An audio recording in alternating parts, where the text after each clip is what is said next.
On July 29th, 2014, FaZe Banks had a vision that FaZe Clan was gonna end. In a desperate attempt to save this from happening, he phoned Apex, but all power lines were down. He didn't know what to do, and then he realized it was time.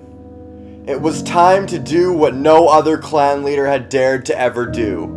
It was time to visit the COD God himself. As Banks grabbed his torch from the drawer, he began to wonder, will he make it in? Will he get out alive? No one had ever done this before. Banks began to become terrified. Banks began to wonder, is it worth it? I could always join back Soar, but using the courage of Apex and Seabass, he entered. As Banks looked into the eyes of the COD God, he began speaking in a pre-Irepsian feeding language that had only been written about in the Book of Sniping. As Banks reached out to surrender the soul of FaZe Clan to the COD Gods, all became black.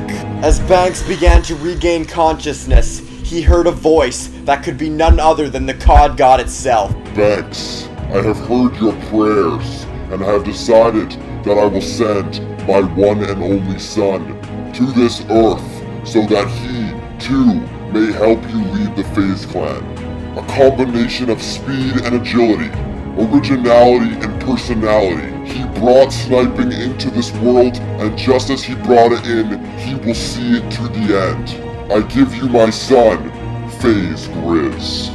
As Banks looked out, he saw what appeared to be a god in a man's body, and as he approached him, he began to speak. Thanks for keeping FaZe Clan warm for me, Banks. But your reign's over. The reign of Banks has ended, and the reign of FaZe Grizz has begun. I will no longer be needing your assistance.